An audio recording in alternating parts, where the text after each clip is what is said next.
Hi ho, hi ho, hi ho, hi ho, it's off to win we go.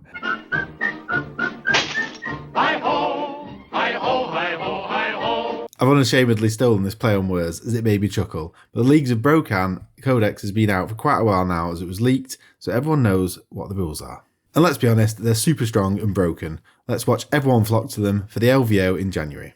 To sprinkle a little salt on this, they're perfectly placed for selling a lot of models and then getting a massive nerf at some point in the future.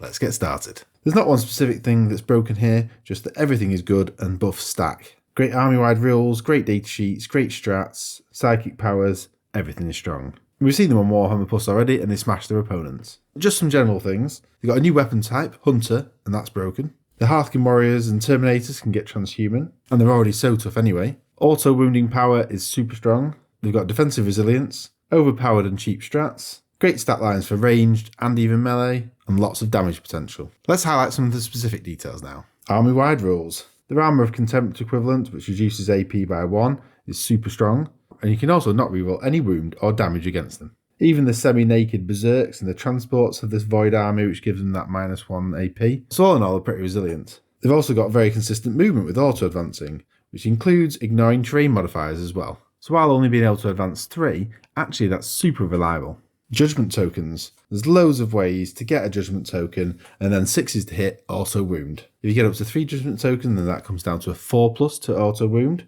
and there's loads of ways to deliver them. There's unit rules, strats and warlord traits. There's even a special league trait which means it starts at 5+ to auto wound, and it also affects ranged and melee. This stacks with really good weapon profiles as well to make a really killer attack.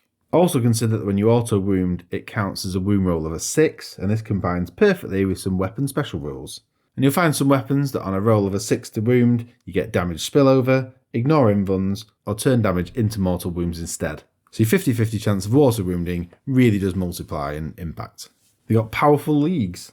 I mentioned that one allows you to start your auto wounding at 5+, but it also gives a reroll, and models count as more on objectives, so they'll be good in the objective game as well. The HUNTR weapon type.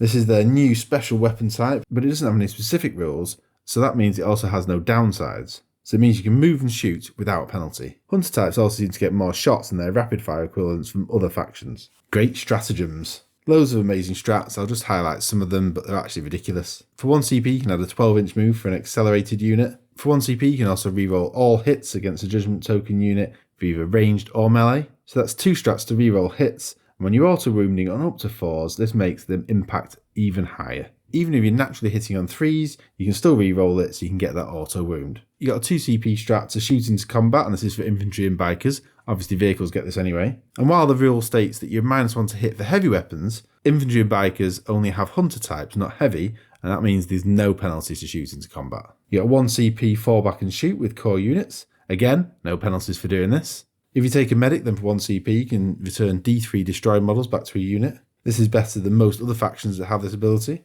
If you have a comms unit, then for 2 CP you can target an enemy unit and stop it benefiting from auras. A 2 CP teleport that happens within the same movement phase. That means you can get to up to 9 inches away with some of the really big smash units. And only 1 CP for characters. Psychic powers are also really good. For only a warp charge 5 you gain a CP. And if you gain CP through this method, it isn't limited at all, so you can still gain your CP as well for your warlord trait. And for a warp charge 4, which is nothing, you can kill a model in a unit just by beating its leadership with 2d6. And that feels like a really easy way to kill an elite model. All in all, the codex is strong throughout, and the buffs stack. It's auto wounding on up to 4s, with special rules for 6s, and then loads of cool strats. It is just too powerful. I'm actually looking forward to playing against them to see how ridiculous it is before the nerfs come.